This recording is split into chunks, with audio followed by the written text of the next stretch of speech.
Hi everybody, hi everybody. Welcome to this live stream. I am going to begin right away. I'm sorry for taking long. I was held up in another commitment, but I am here. So thank you so for joining in.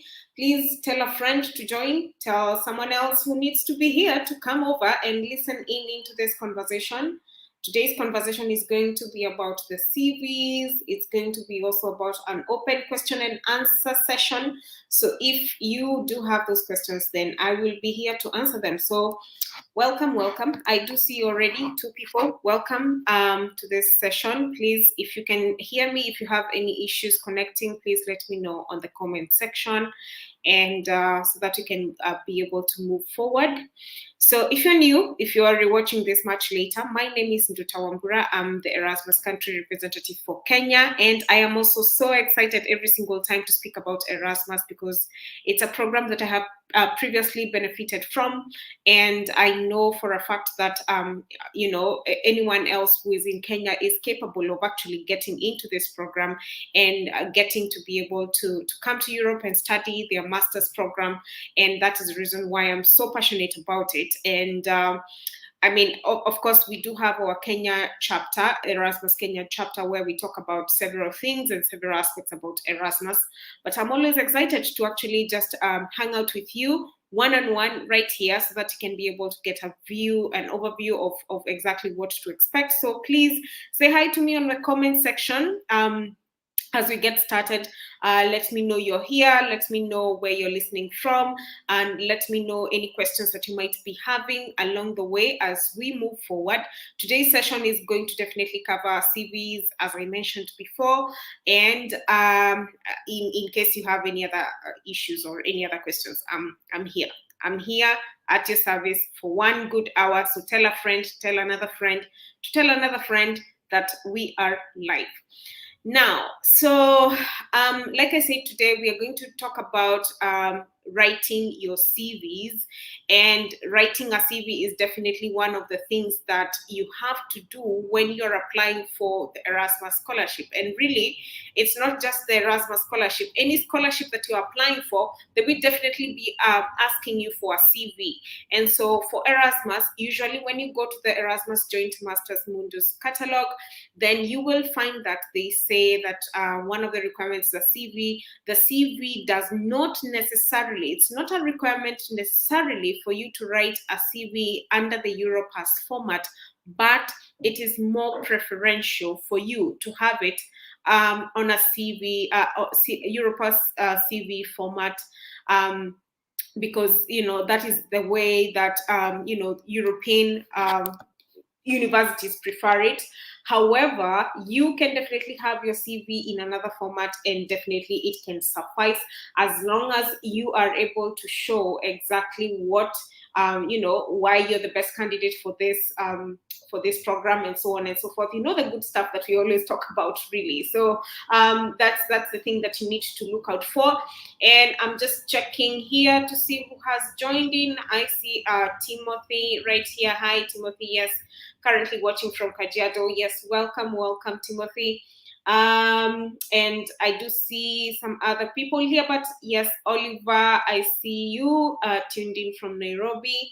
Welcome. Yes, and yeah, welcome to the live stream. I know you guys are very passionate about Erasmus, and I am just hoping that your applications are going very well. And in case you do have, assistance from your mentors or maybe some alumni that you might have found online, I do hope that you are utilizing those tools very well.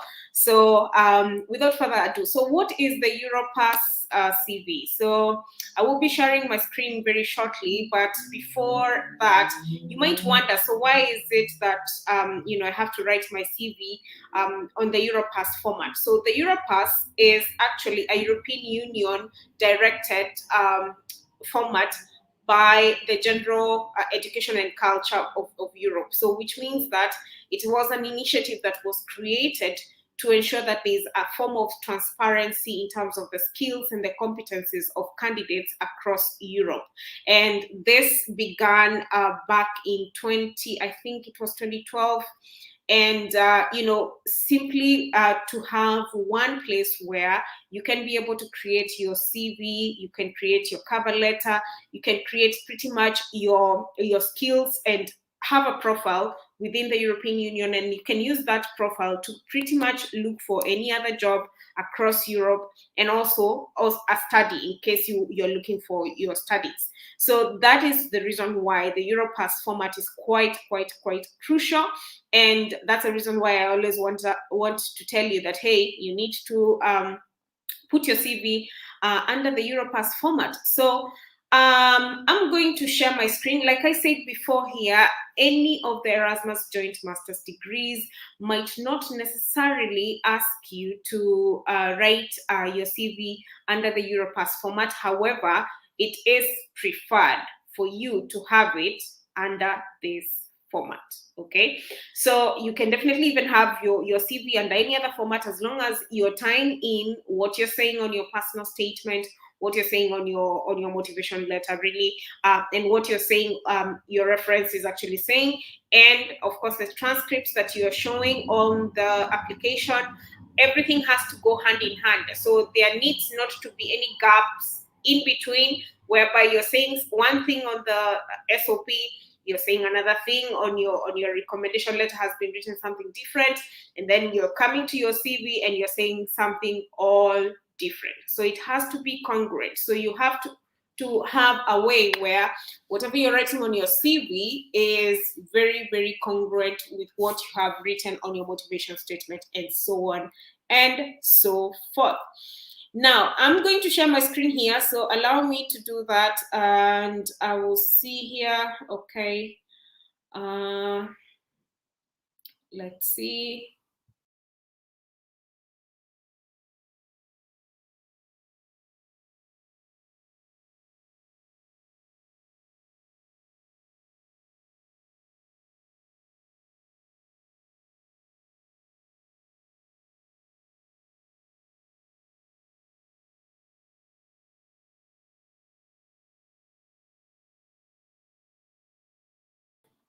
If you can hear me, anyways, I'm gonna share my screen so that you can be able to see exactly what I'm trying to say here. So we'll share my screen in a bit, and there we go. Already.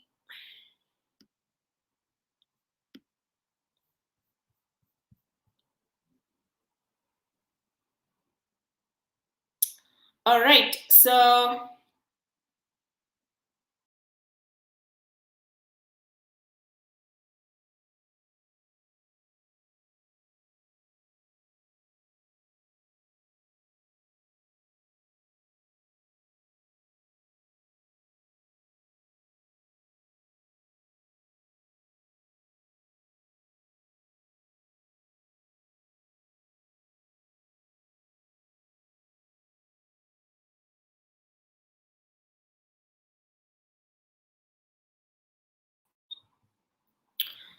okay, so I'm playing around here with with my sharing screen, and I'm just hoping it's gonna work. It should work. It definitely has to work. So one moment. Let's try this one again. All right, and okay.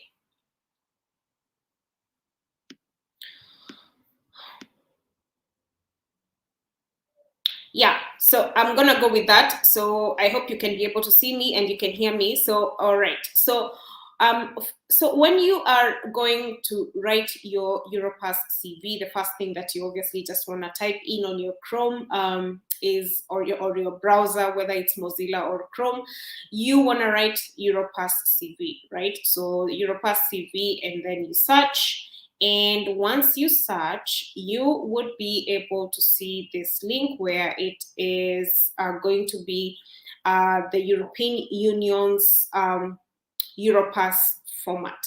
So, okay, so here we go. So when you log in right there, actually not log in, when you click on that website, it's going to prompt you to either log in or maybe create your Europass CV, for which you need to create your profile. Okay, so like it says here, the Europass CV is one of the best known CV formats in Europe. And so you will first need to create your Europass profile with information on your education, training, work experience, and skills. So the first thing that you need to know is that you need to prepare, information about your education that is not sketchy, as well as training and the work experience and skills. And this has to be congruent with exactly which program you're applying for.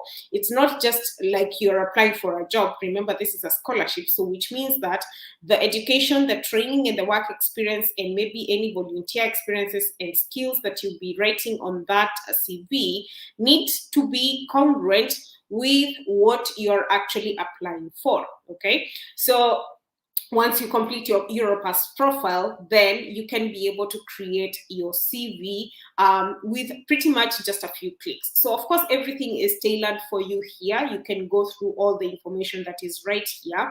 And so I'm just gonna go ahead and log in, because I already have my logins right here. So I think, okay, this is a new one. All right. And before I can actually log in, so what I wanted to show you is that when you come here to the catalog, what you usually see would be, all the programs that are actually available for you to apply.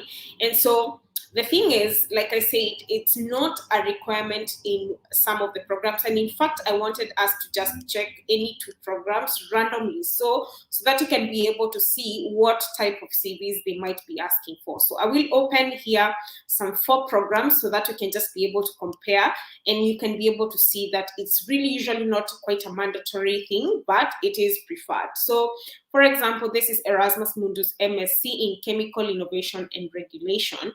And so let's see what they are talking about in terms of the CV. We're going to look at this together so that you can be able to see. And so, yes, they're talking about the test of English, and I'm looking for the CV. So let's see whether, okay, should be maybe in the instructions place.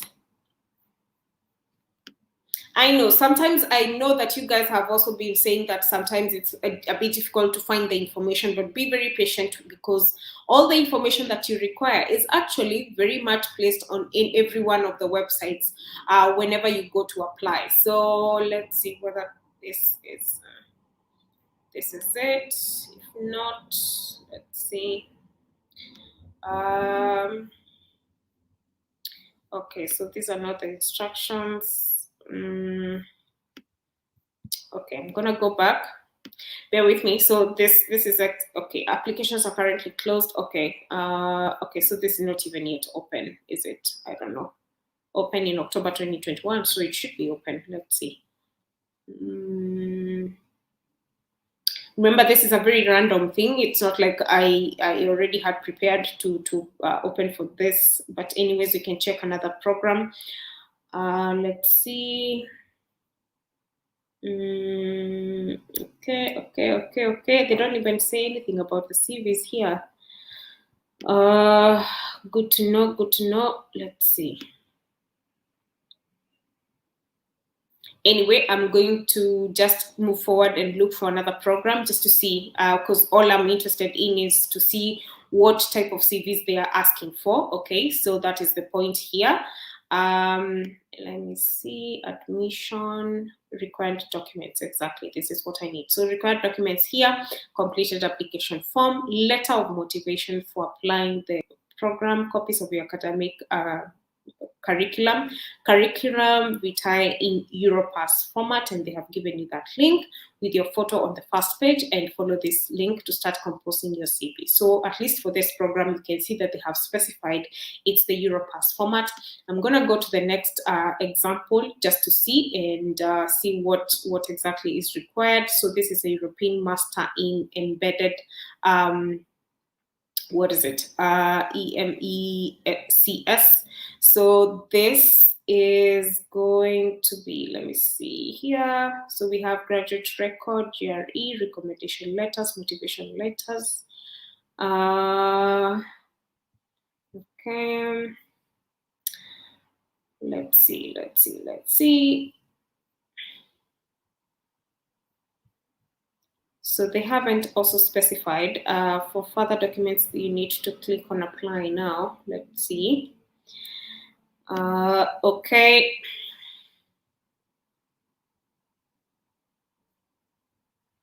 All right, so here, when you come here, they will say, along with the application form, the following documents must be provided. So here we have the personal details, we have the curriculum vitae. They have not specified exactly what CV format you need. So that is also good to note that they have not specified, which means that you can actually do any other format.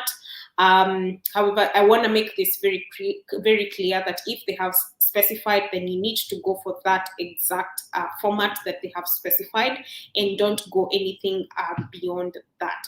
So, and then we have this other program. It's GlowDep, yes, and GlowDep is actually asking for attachments. Let me see, CV here. Okay, so they say CV of a maximum of 2 A4 pages. We do not require any specific template. So there's also that. So that is what I wanted to actually show you, that for different programs, they have different specifications, and you need to be very wary of exactly what specifications that they have. Some of them, of course, say, do not go beyond 3 pages. I will tell you for a fact that you do not need to go beyond 3 pages to the most, really, because if you do, then your application, whoever is assessing your application might just not look at it twice, because they really do not have much of time to read more than 3 pages, believe me you. Anyways, so whichever the case, what I wanted to show you in this case, when I was showing you the 3 examples of the 3 programs, is that the CV Europass format sometimes might be asked for, but it's not necessarily a must. However, it is preferred, simply because you're applying for a program that is within the European Union. So, and usually you will find even most students actually doing it. So that is the reason why you would need to now come back to the Europass CV format here and be able to now create your own account. And once you create an account, then you can be able to log in and begin the process. And we will begin this process together, of course. And you need to start on your own. So, which means that for me, you can see here that welcome back, Duta, because already I had already put in my what is it? My profile. So I'm just going to log in. Let's see. I remember my login, or it's a different one. Okay.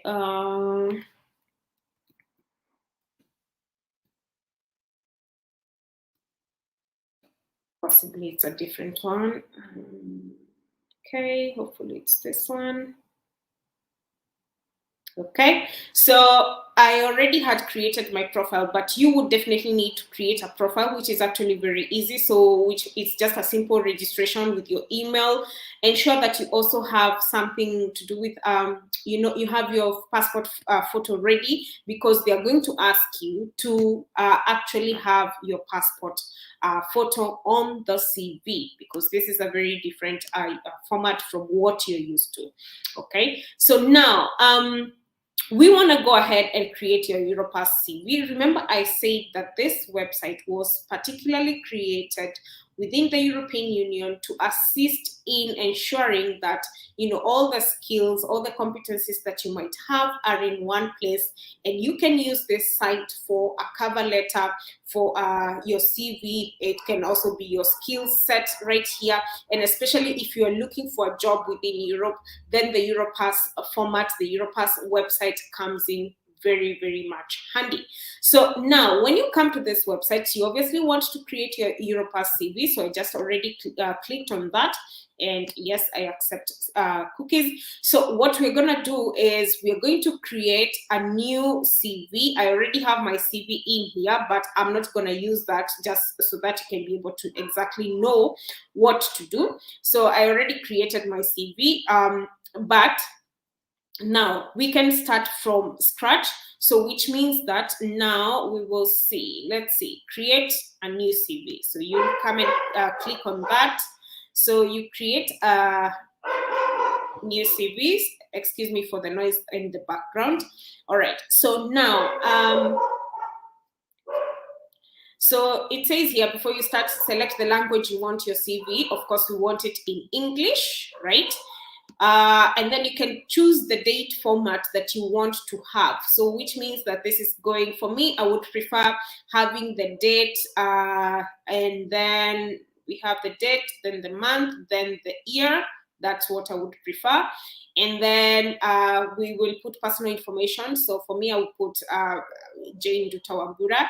And here is where you will put in your passport photo. So which means that you need to create, to have your photo already on your device, whether that's going to be on your computer. It has to be a PNG, a JPG with a limit of 20 MB. So ensure that this is actually very, very accurate. I'm not going to upload one because I already have one here, but I am going to go ahead and put in some details. So now when you come to the About Me, this is where the thing is about with the Europass format is that each and every section you're going to have some sort of guidance. So when you come to the About Me section, this is where they tell you, highlight who you are, describe your professional and or personal self. One example is, I am a professional photographer with 5 years of experience in photography, portraits, and family pictures. I am looking for new exciting projects.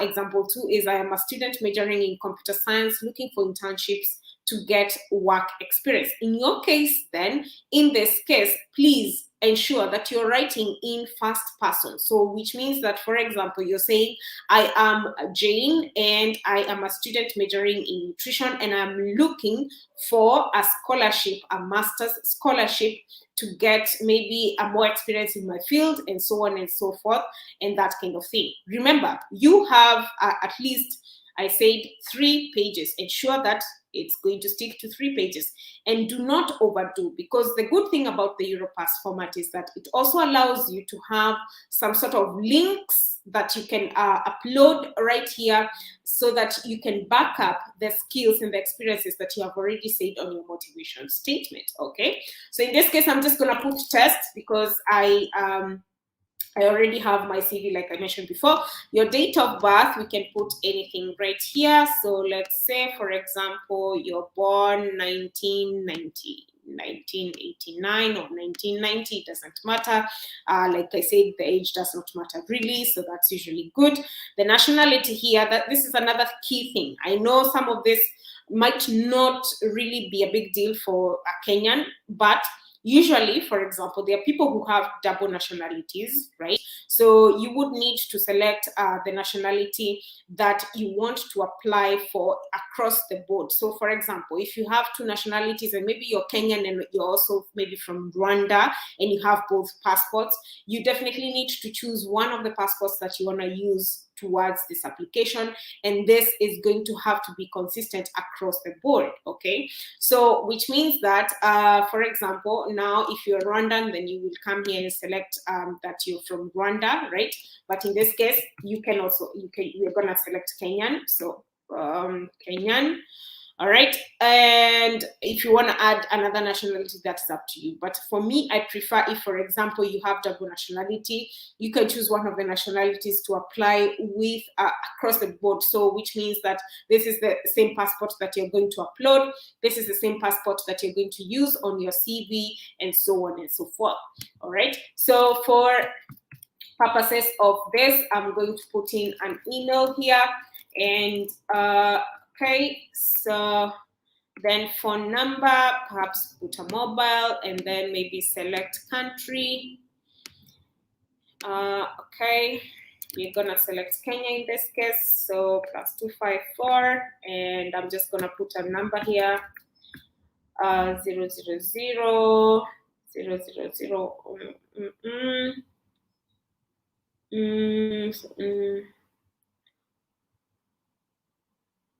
I'm just counting the digits there. Okay, so then they also require you to at least have, or maybe select your social media account, for example. But in this case, I would recommend for you to choose like a LinkedIn social media account, for reasons being that, for example, some of the programs might request for you to have an interview much later, an interview later after you have, maybe they've gone through your application, they like you, and they invite you for an interview. Then it is very good to have your LinkedIn, because they can already peruse through to see your LinkedIn and, you know, your profile, and see what exactly that you have been doing.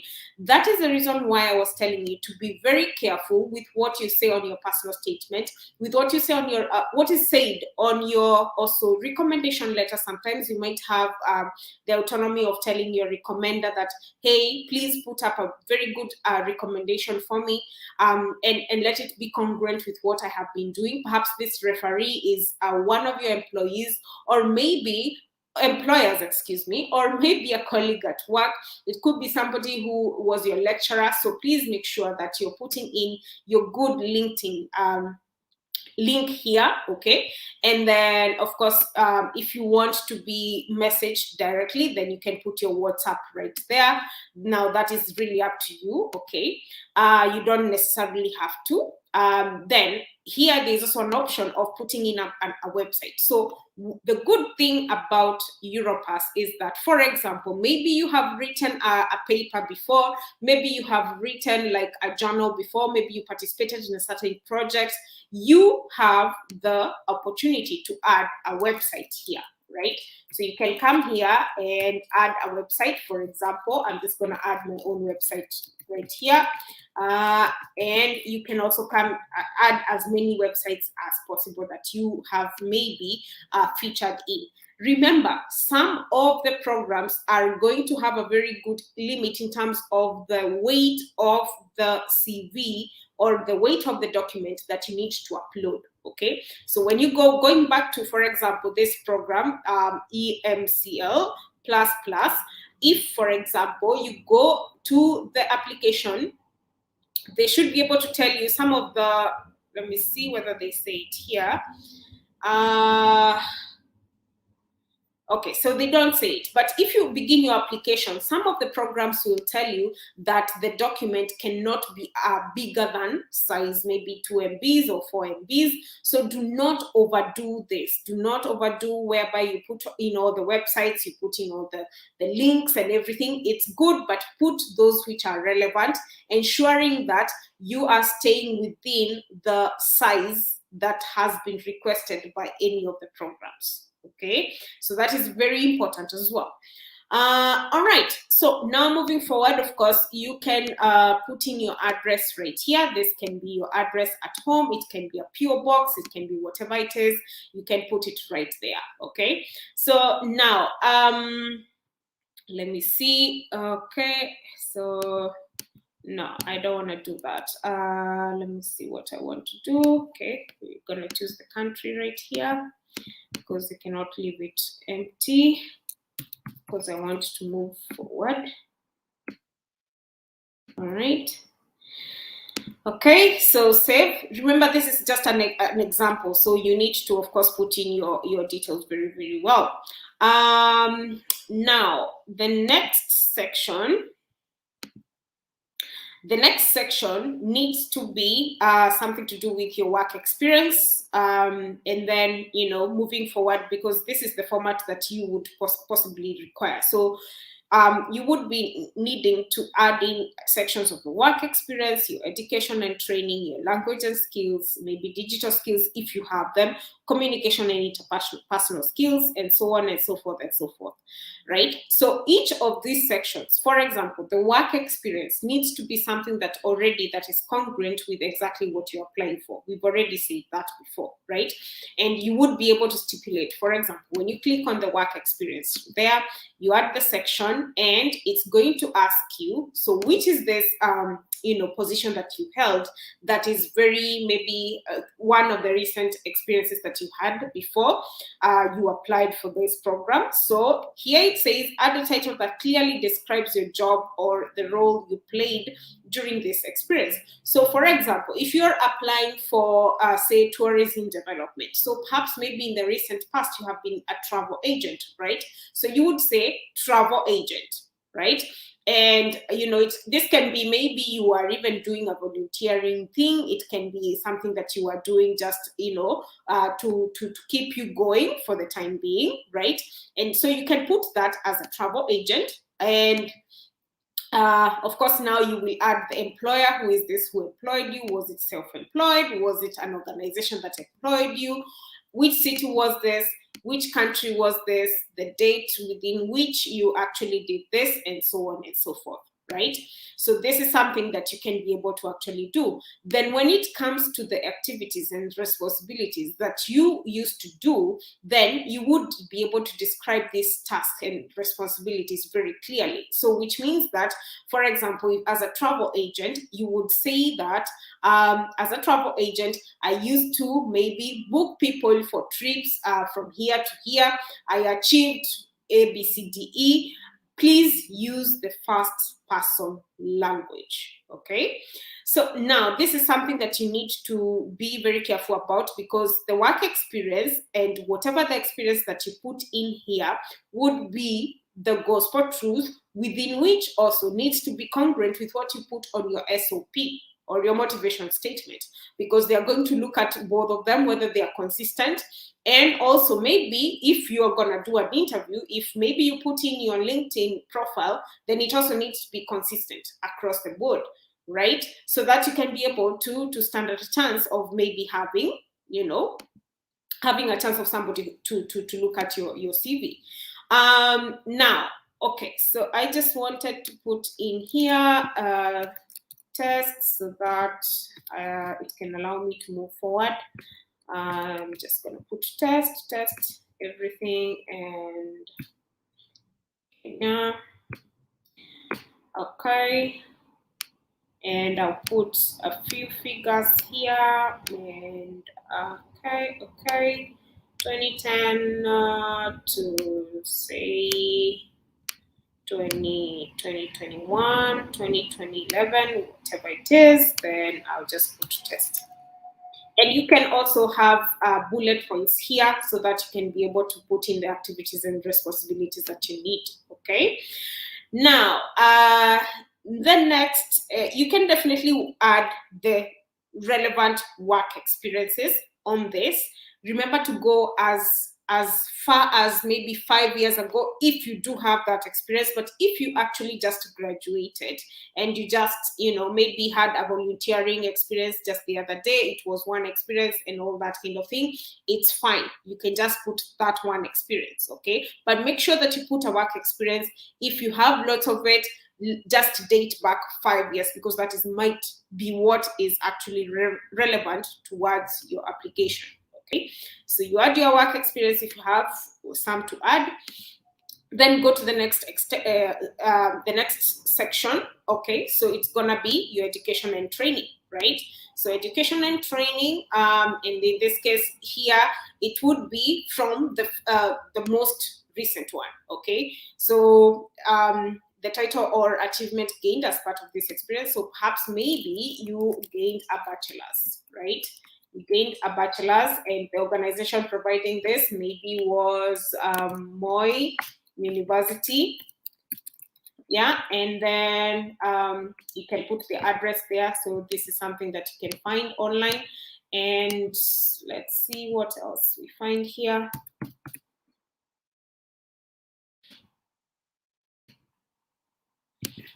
All right, and you can put their website, so maybe www.moi.university. I'm not quite sure if this is their website, so I'm just putting it here.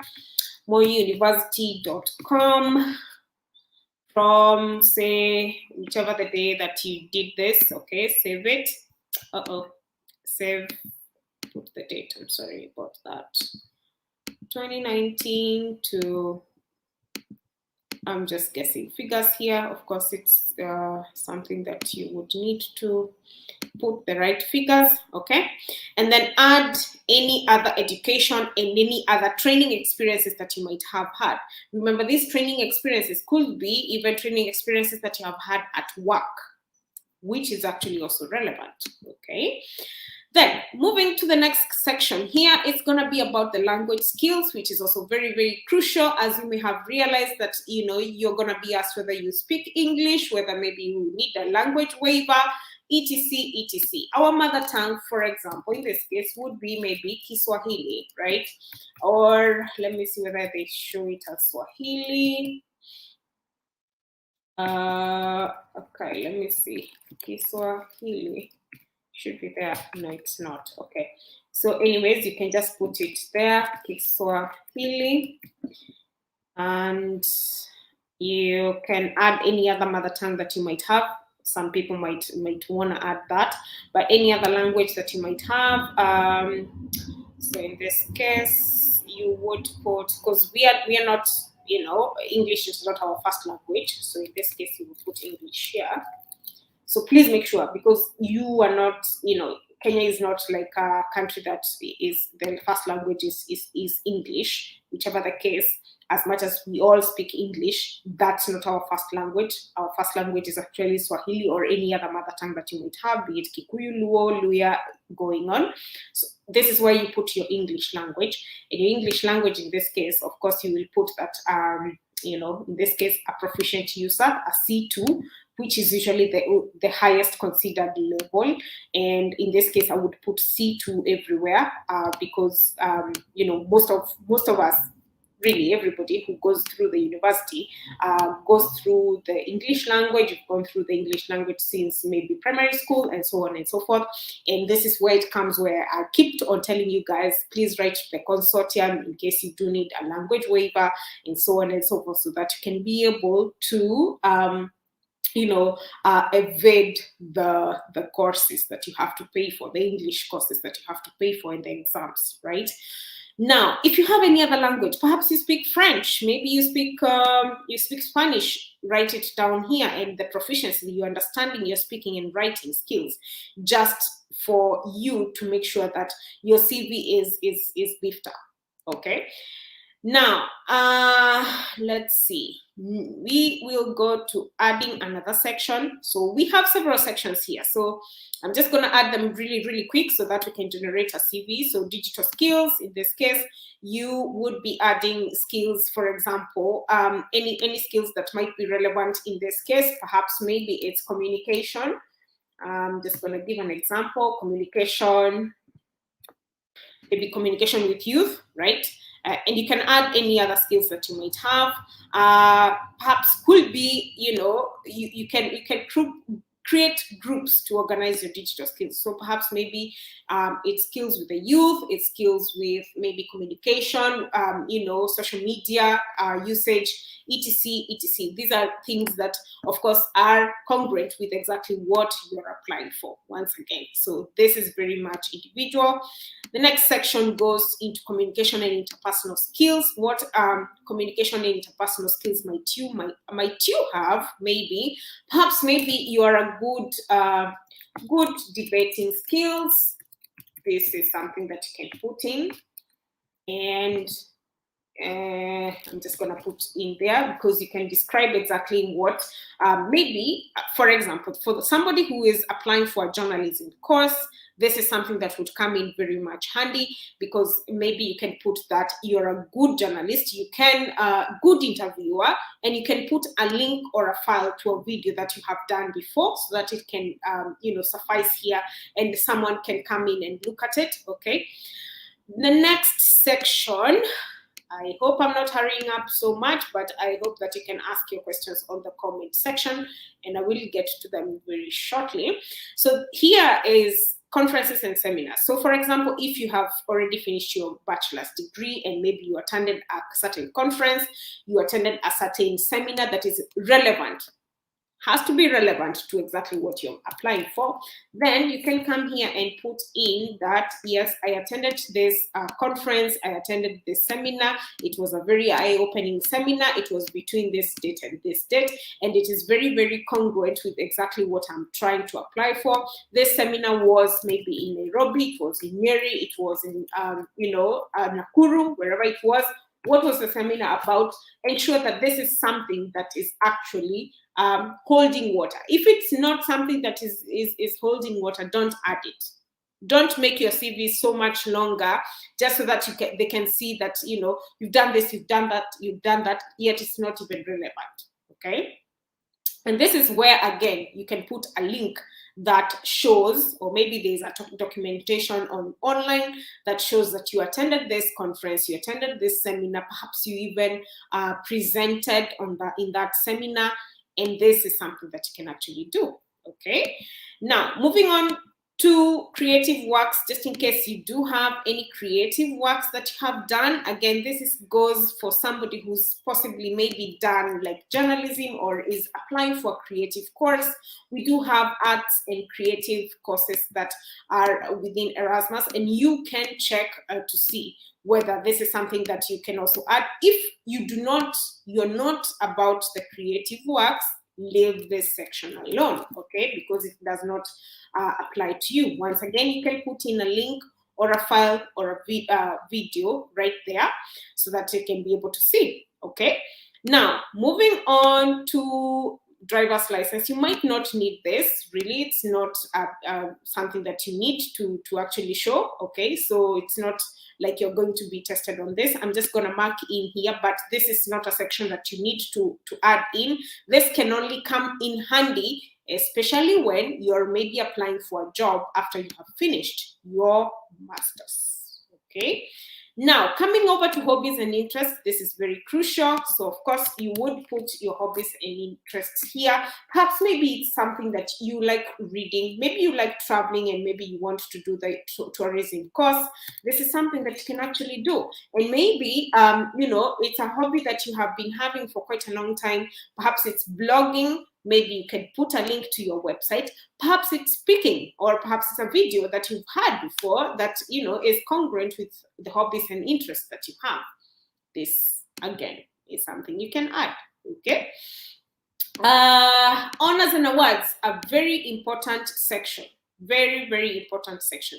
Perhaps you got an award when you are in secondary school. Perhaps it was when you were in primary school. Perhaps it's a club that you joined. Maybe the Rotaract Club. It could be Model United Club. It could be pretty much any club that awarded you this, award. So this is something that you have to add if and only if it is congruent with the application that you're doing. So don't put an award, for example, and say, oh, I got an award for maybe winning spelling bee, and you're applying for a program that, is an engineering program. Those two things do not hold water, okay, right? So it does not make sense for you to put such a thing when, it does not make sense, right? So again, this is a place that you can put a link to a file or a video, and that's the other good thing about Europass, that you can put in those links. Okay, management and leadership skills, just in case, again, you have them. This is a place that you can put them, and in case they are relevant to the application. I cannot stress that enough. I think you're gonna hear that so much from me, but it is really exactly what is required. Networks and memberships. This comes in handy, especially if, for example, if you're in the medical field, or maybe, for example, you've been a dentist and you're applying for a medical program, and maybe this is something that, you need to have a membership for you to be able to practice. So you can become Kenya Dental Board. I actually don't know the exact name of it, but maybe you're a member of the Kenya Dental Board, right? And maybe this is located in Nairobi, and maybe you have been a member of this board since the 3rd of whichever the year this is, 2018 to date, maybe. Yeah, so maybe you have been part of this board, and so this is something that which has to be, again, relevant to the application. So don't put a network or a membership there that is not relevant. It's not going to suffice for sure. Okay, so we are at the organization skills. Again, if you do have any organizational skills, and if those organizational skills are skills that are relevant, then put them right there. Any projects that you have been involved in, maybe some people might say, oh, on the SOPs that, oh, I've been involved in this project where we go to the community, we help the community maybe do food security, or do, we help them with, community issues. Perhaps it is public health issues that you help with. Then this is a project that maybe you have been working on. So this is where you actually get to put this project. Very crucial, very, very crucial, because if this is a project that maybe you're planning to come back and continue with, then this is something that you can actually put in here.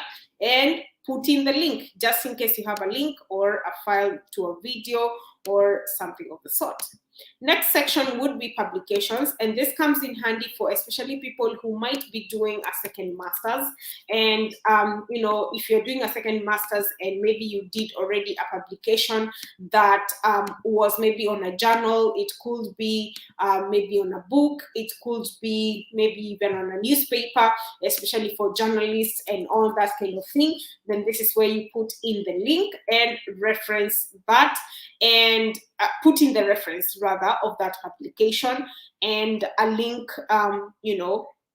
to a file of, or this video. Perhaps there's a PDF format of it online, or there's a video format of it online, then that is where you put that.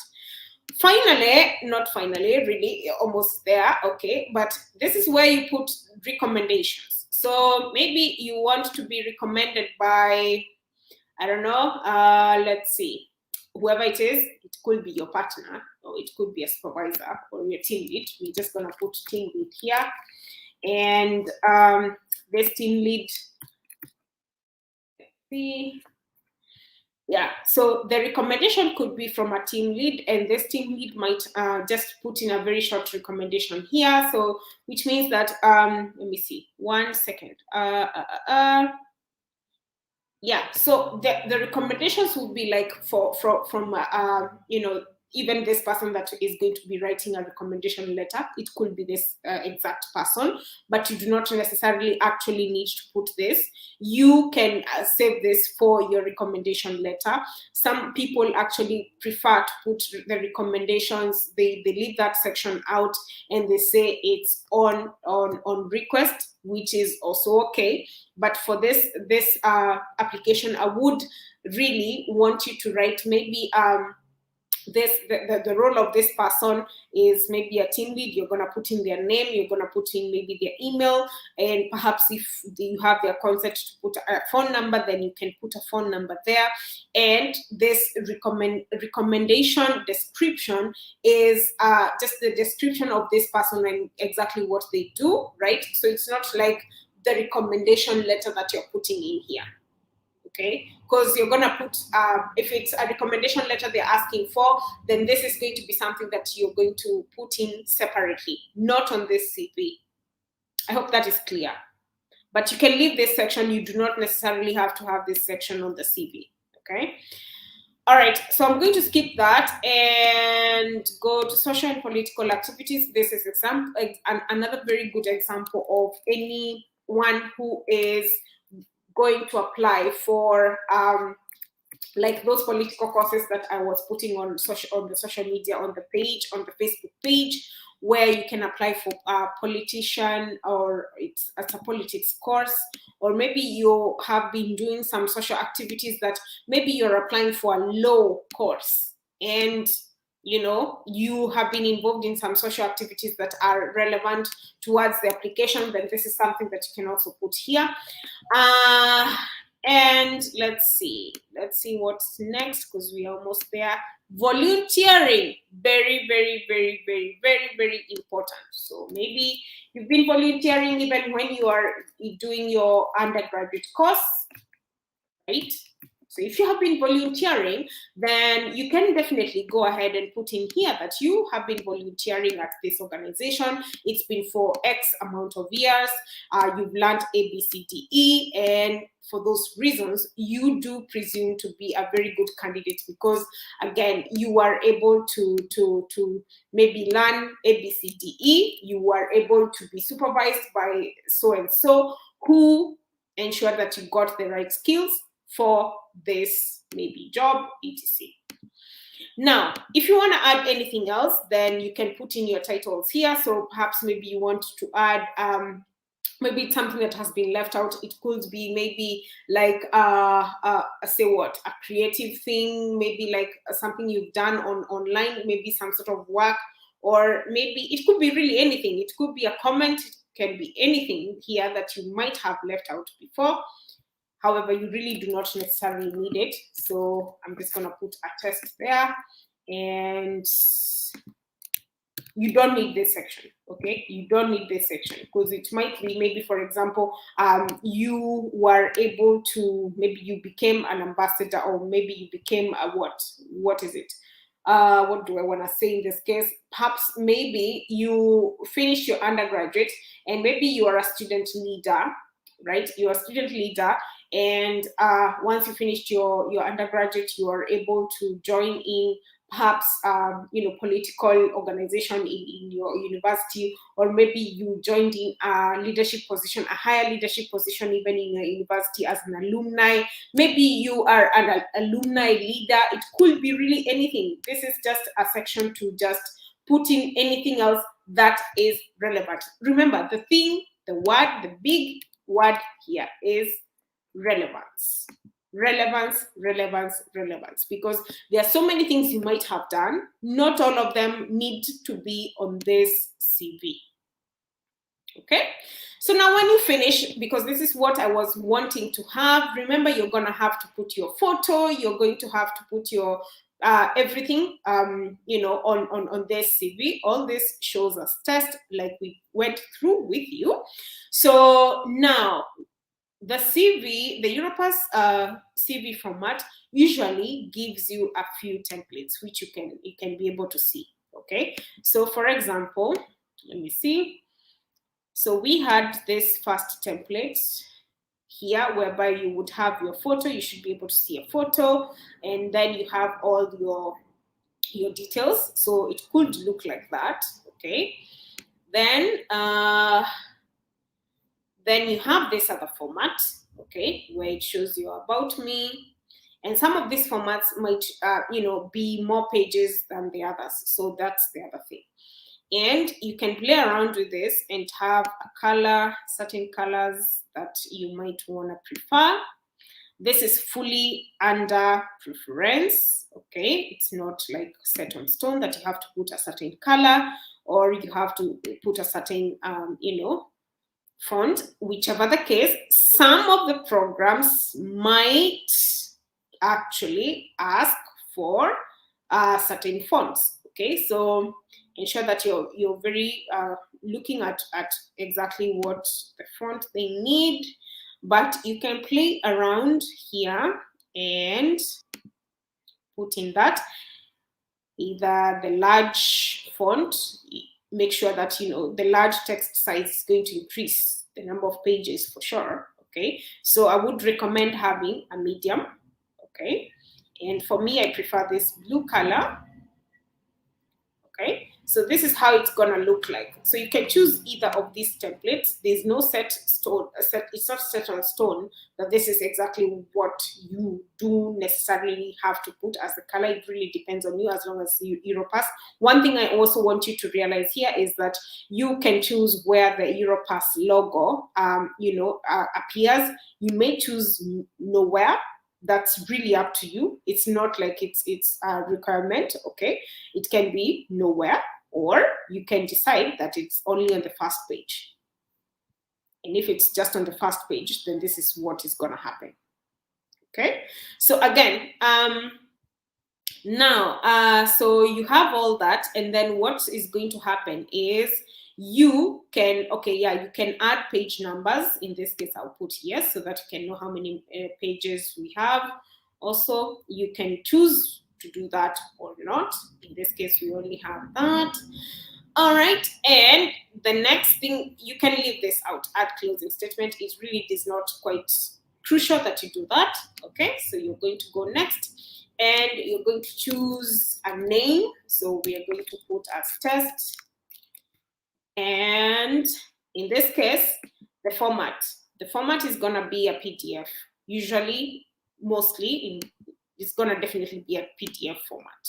Okay, so you want to, in this case, you see, either download, save in my Europass library, or publish on Euros. So publishing on Euros is actually a website where you can be able to find European jobs, so jobs within the European continent, and you can look into that much later. Maybe when you finish your master's, perhaps you've gotten your master's scholarship, you finished, and you can be able to look for a job on Euros. But Euros is usually a European-oriented website, which means that they usually give priorities to the European Union students and that kind of thing, of course, due to the regulation that they have.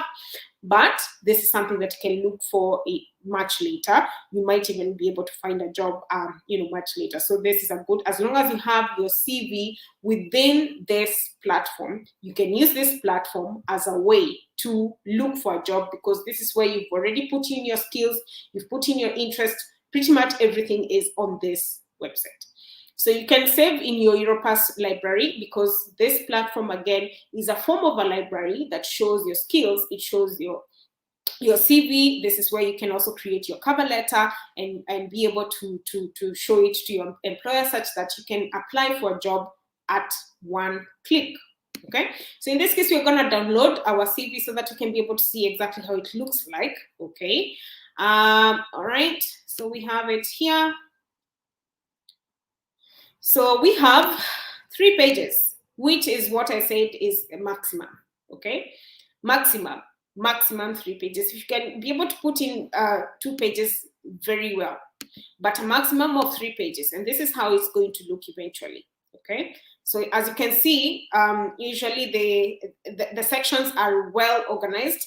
So from the language, the digital skills that you might have, ensure that you're not putting stories and stories and stories and stories over here, because again, you're going to keep on lengthening your CV and you keep wondering what's going on. Good thing about this is that you can always go back to your Europass, website and be able to edit.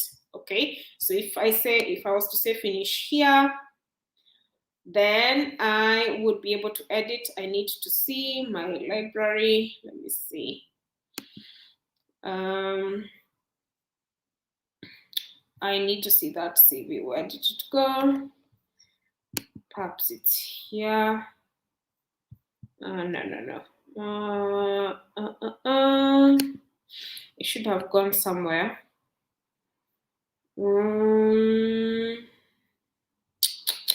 Okay, wait a second. I need to go back so that you can be able to save it in the library. So I'm sorry about that. I should have saved it in library. So select from my library. So that's a part that I didn't actually do. So, we have it downloaded here, but what I wanted to show you is that you can go back and edit. You can go back and edit your CV. So you would need to, yes, download and also save it in your library so that you can be able to download, to edit your CV, just in case you download it and you find that it's 5 pages or 7 pages and you're like, oh my God, what's going on here? Yeah. Okay. I do hope that, you have had a way of understanding your CV Europass. I'm just gonna quickly stop sharing my screen so that I can be able to answer your questions. Okay. All right. So I do see you guys. Okay. So let me see. So how long do you recommend the CV to be? Yes. So I said about 3 to 4 pages. So I mean, maximum 3 pages. Sorry about that. 3 pages is the maximum. I recommend for you to have 3 pages. If you can squeeze everything in 2 pages, best. That's the best way to go. I did some short courses relevant to my program online and got certificates. Is there a way to add this to my CV? Yes, you do. You can be able to add them to your CV. And what you can do is, obviously, if you have that PDF online, you saw where to put in those links that I was mentioning in. So you can put in those links and show that, you know, you did this course online, you got this CV online, I mean certificate online, and you can be able to just put that link on the box that I was showing you. So yes, Oliver, you can show those short courses as long as those short courses are actually relevant. Yes, you said that they are relevant to your program. So yes, yes, yes, yes. Okay, so guys, I don't know if you have any questions. So this is the part that you ask all those questions that you always ask on my on Facebook and on my DMs. You guys are like, you listen to these things and then you come to my DMs, and that is where you're asking the questions. Why not ask them here if you have those questions? Obviously, this is where you need to ask them. So I'm gonna give you a minute. If you have any comment, please make it before I can finish this live stream, and so that you can be able to go ahead and go on with your evening wherever you are. And if you're watching this much later, please feel free to also put in your comment, put in your questions. I truly appreciate when you do that, because I know for a fact, you know, if something was missing during the live stream and so on and so forth. So I'm just checking you guys on my phone here to see who is asking anything. But one thing that I also want to make very clear is that, as you may know, the deadline for the applications is coming up pretty fast. So if you are struggling, I don't know if you're struggling with any of the application processes, if maybe you're still working with your mentor, if you are already matched with a mentor, please ensure that you're asking them questions. Send them an email, like when I sent you all this email about, you know, you've been matched with your mentor. It's up to you, obviously, to also go ahead and please reach out to your mentor. If they have not reached out to you, please reach out to them. Ask them, hey, can you read my personal statement? Can you actually go through my application and see whether I'm doing any mistake? Ask them the questions, because they are there to do that. So I don't want to see people saying, oh, you know, I'm stranded here, I'm stranded there.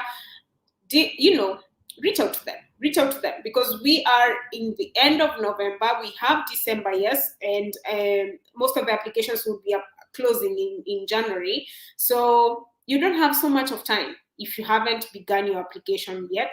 So please ensure that you are reaching out to your mentors and also asking them the questions that are needed. You can also reach out to people on the social media pages of those programs that you might be interested in. And you might be surprised that so many people actually replied to you. So you can do that. You can reach out to some alumni and let them know, hey, can you read my personal statement? Can you read my motivation statement and see? Can you check out my CV and see whether there's something that I'm missing, and be able to exactly see what maybe you might be missing, what you need to add, etc, etc, etc. Once again, if you have not yet found a program that you are interested in, please again browse on the program catalog, because as much as I want to help you and tell you this is a program that you can be able to do, you're the one who knows your interest. You know how you can measure your experience. You know what you are interested in eventually, how your future looks like, and that kind of thing. So as much as I might be able to just tell you here and there, look for this program, do this program, do the other program, etc, etc. Again, the ball is on your court, because you need to choose which of the programs that you need. And again, like I keep on saying, is that most of the programs do not necessarily just check what is on your paper, what you did on your undergraduate, or what you did as a short course, etc, etc. They also want to see what's your experience. Does your experience hold water enough for you to be able to take up on this program? And when I talk about these things, it's not flowery stuff. It's the real thing. Like the consortiums, these are real people who deal with these applications. It's not like somebody out of the blues, it's not a bot or maybe someone or something of the sort. It's what you write on paper. Remember, most of these programs do not have interviews, which means that your statement of purpose is what is going to suffice, as long as you put in the right statement of purpose, as long as you put in the CV that is congruent with your statement of purpose, and also that you're putting in a recommendation letter. The recommendation letter that you get from your recommender is also your referee, rather, is also congruent with what you're saying on your application. Right? So all these things have to go hand in hand. So do not think that you can do things one way and expect them to run smoothly for you. So you really do need to follow the instructions. Just follow the instructions to the letter. If something is not clear, please ask your consortium. Ask me. If I can answer that question, I will definitely ask that question. Sometimes I have to also ask the consortium what goes on this and this and this and this and this. So whichever the case, I do know quite a lot about pretty much everything. However, please read all the instructions. Follow the instructions to the letter. Like I found some people writing their own recommendation letters. So if, for example, you've been told that your recommendation letter needs to be sent through an official email, don't go writing your own letter and think that you'll go and do your own things and send your own letter the way you want it and etc, and it's going to be well, it's going to work out, you're going to get the scholarship. No, follow the instructions. Really, totally follow the instructions. It's really that simple, honestly speaking. So I've been talking about this, blabbering a little bit here, just waiting for you to send in any questions. But I see that you guys are all set, and I'm happy. If you're all set, I am happy to hear that. And I guess I'm going to leave it at that if you have zero questions. And I would hope that as we move forward, that you have all the tools to use towards your application. I would hope that we have more people next year. I would hope that we can be able to see the numbers increase every single other year. So, okay, so I see here. So by the way, some programs, e.g. International Master Wing Tour, need an application fee of 21 euros. Shocker on me. Yes. So Timothy, this is a discussion that we have been having within the Erasmus communities, and we've been talking about the application fees on some of the programs. It's not just Wing Tour. We also have another program. What was the name again? I'm sorry, I keep forgetting the name of that program. But yes, we do have other programs that ask for application fees. This is something that is in discussion, and we are hoping that over the years we would be able to get rid of that, because it needs to be for free. However, if a program is actually asking for 21 euros, it's pretty much nothing. It's not as much as compared to the the experience that you will have. I know you will feel it, because 21 is about, say, 3,300, or it depends, 3,500 Kenya shillings, and it's money that you're not gonna get back. However, it is worth giving a shot. And there are not so many of these programs that have application fees, but I would tell you for a fact that this is something that is being discussed in the background, and hopefully over the next couple of years that, we will possibly, hopefully, I'm not promising because I'm not in that committee deciding, but I'm just hoping that within time, they would be able to get rid of that application fee. Whichever the case, what I'm telling you is that 3,500 Kenya shillings is quite worth it. So if you feel, I know it sounds quite a lot, of course, but if you can make it, please do it. If it is something that you say, this is within 100% my line of study and my line of interest, and I know for a fact that this is something that I can actually be able to go into, why not give it a shot? Give it a shot, Yeah. All right. So Basharia says, thanks for the session. You're very welcome. I do hope that you are applying for this program. I hope you are already putting in your application right there, right? And I guess I will leave it at that. And of course, if you have any other questions, then you know where to find me on Facebook. And yeah, I will leave it at that. No further questions. You guys are so good. I just hope that everything is going well. I just hope that your applications are smoothly running and you have zero issues coming along. Your personal statements are looking very well. Your statements of purpose are on top, top notch. And you need no kick. You need nothing really. Timothy, Oliver, Gloria, Masharia, CK, really, I do hope everything is going on well. Okay. Anyways, it was nice hanging out with you for the 1 hour for sure. I always want to have these live sessions for 1 hour. I do hope that you have learned something for your Europass CV format, and please do not make it as long as 5 pages or 6 pages or 9 pages. Nobody wants to know about the 10 pages. We just need to be straight to the point. Okay? Oh, Timothy says, the Lord is seeing my struggles. Oh, the Lord is seeing your struggles, but you don't want to say them to us. Yeah? Well, if the Lord is seeing your struggles, I hope that you're praying enough for those struggles to go away. I hope that you will not struggle so much so on your application. I keep telling this story, and I will tell it for a fact that I did my application back in 2015, and I was in a program known as Kite that is no longer funded. But like when I did my application, I did it and for quite a long time actually, and my personal statement was not as strong as possible, and I was put on a reserve list. And that was the first time that I applied for my Erasmus. I was put on a reserve list, and one of the reasons was because there was not enough money in that program by then, and also my personal statement was not very, very, very strong. So I did it the second time, and the second time is when I actually got it. So if you don't get it the first time, don't give up, because again, with Erasmus, there's no age limit. So don't feel you are growing old. I don't know what. All these kind of things you tell yourself. For Erasmus, it does not matter because the age limit is not a thing. Okay, so once again, I do hope that you have learned something from this session. You've learned about we already spoke about the statements of purpose.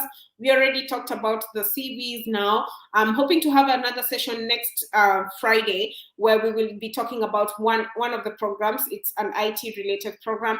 I do hope that we can chat again next time on Friday, and keep applying. Okay, tell someone to actually apply for Erasmus. If it's not for you, then like I said, tell your ex. Yeah. All right, guys, have a good one. Bye now.